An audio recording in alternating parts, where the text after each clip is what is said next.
Alright, so I'm back with my tail stripper. Oops, knocking everything over here. Get the previous grease of whatever was on my... Just can't get a good lighting angle here. I don't know if this lighting angle would be better. Probably not. Now my bulb's about to go out on me. Oh, don't do that. Don't do that. Maybe right back where it was. I got my tail stripper. Now I have blinded. I want to get it in behind that tail, so I'm going to get a screwdriver again. And halfway around them. That out. This is gentle. Poke easy. Poke nice and easy.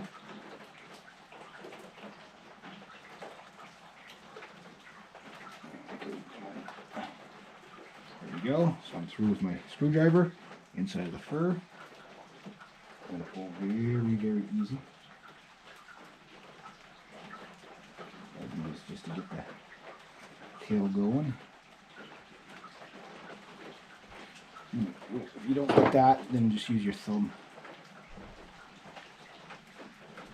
Your thumb and your finger in there. Like I say, these guys pull apart pretty easy, so it's just a matter of playing around with it until you get in there. Always gentle but firm, especially with these small animals, because they can pull apart so easy. Let's see my thumb. Oh, there we go. There's my thumb. Thumb just popped out. Nice and gentle. I want his tail to remain bushy. There we go. Okay, just got to loosen up nice and easy.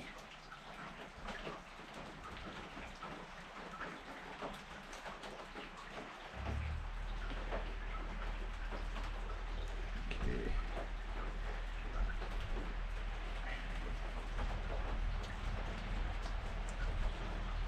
So I'm on there. Move my finger through, that's good. I have to get this one a little bit more.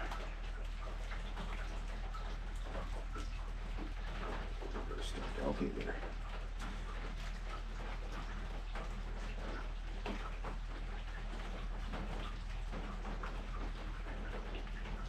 Nice and gentle. And make sure you're on the... This is where you're getting... On the tail, there's a dark side of the tail, and then where it's the lightest, that's usually the bottom center. But, you don't need to go the whole way, you just want to get it started. Sort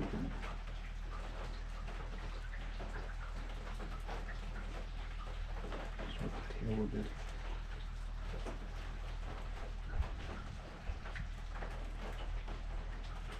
There we go. Keep my finger in there. My knife away from there. Again, this is the slowest way you've probably ever seen it. You don't want to pull the tail off because you want to pelt if you pull the tail off. So. I don't want to start.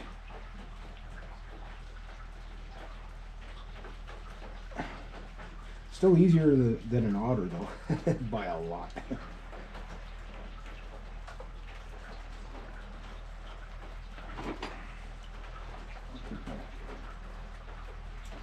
Some words for it.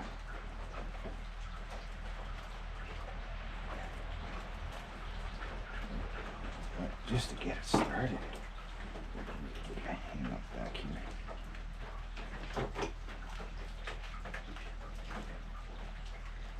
Very good.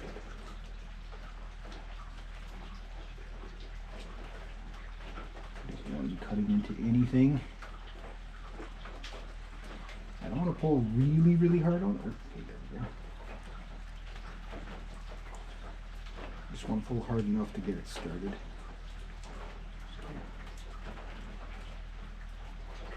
I know you guys can't really see very well.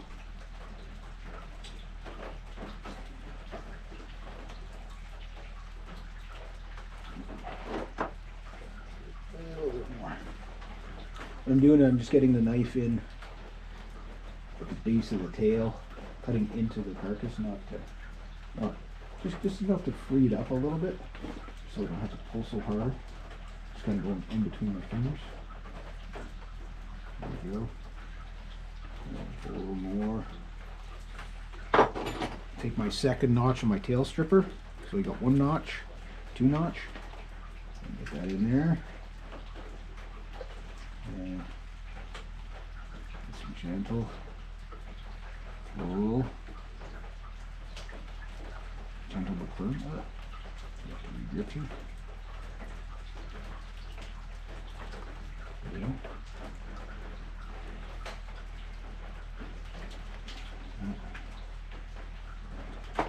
More.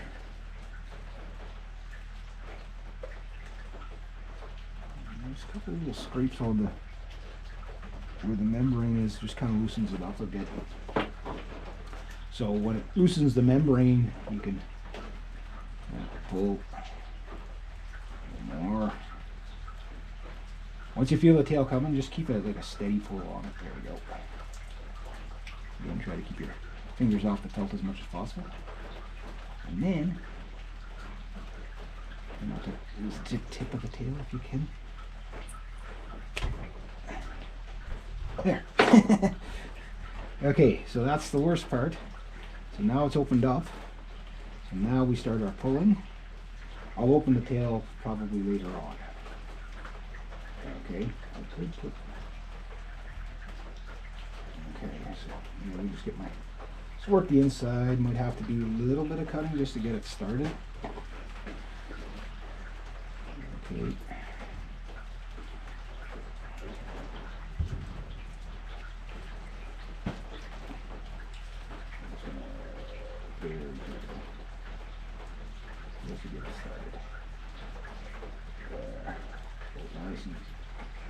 Nice and easy. Anywhere you see that membrane, just give it a little gentle.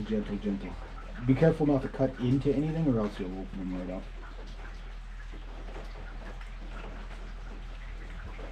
There we go. And from here, again, we can just work down the body around it. Keep the grease off my hands as much as possible. This normally only takes about 5-10 minutes for most people. But this is the first mink I've done in like years. And don't pull too hard. Like, pull hard enough to get it to go, but not so hard that you singe the fur, or so hard that you actually pull the animal apart. I've done that to a muskrat once, and it wasn't fun. I'm just gonna very. Just be mindful where your knife edge is, so you're not putting any holes into anything. But most of it you can work down just with your thumb, like so. And like I say, these guys dry really quick, 3-4 days. Work your thumb down there.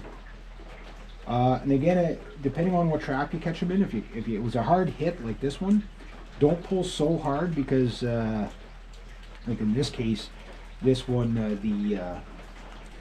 the pelt got, we'll just say pelted really bad, to the point where it's like, make sure you're cutting membrane and not the pelt, and not the sides. Just even touching it, you see this goes like that. Doesn't take much to open them up, but if you pull really hard when they're kind of the back snapped, like on this one, what happens is, I'll just get my fingers in there, you'll pull the whole animal apart, and then you got a real mess. We're kind of nice and easy. Right around his midsection is where he's going to get the most. If you feel like he's going to kind of pull apart a bit, just go around just where the membrane is, very gently. That's all you need to do. That's all you need to do. You barely have to touch it. And be very careful with the sides. Now, this fat stuff here, you can leave it on the pelt, or on the carcass, that's fine. If you can't, don't worry about it. And I wish otters were this easy. I don't like to do too much pulling because it does affect the fur. It is quicker when you pull them a lot faster, but I got this one and a raccoon to do today, which is not a lot. So, but you can take your time, take your time. You might fetch more money at the auction. Again, these guys are pretty fragile. They're an awesome little animal. Like, very vicious for their size. They'd be very terrifying if they were 12 feet tall. Yeah. They'd make a polar bear piss their pants. Oh yeah, you can see where the trap kind of broke them a bit there. Not too bad. Getting down to the legs. God, I wish every animal was this easy to skin. I mean, a little tricky to get them started for the first one in a long time. Sometimes just kind of figuring out where you are. Now, one thing I will say about mink, don't start them unless you can do the whole process in one day, skin them, flesh them, everything. Because these are kind of a really thin pelt, and they will start to dry even if you put them in the freezer. They might still start drying on you. And maybe a little bit more of a pull. Some tension on there. There we go. Never cut where the pelt is, because if you do, you'll definitely put a hole in this pelt very easy. I'm just going around it very, very, very gently. Very extremely gently. If my camera runs out,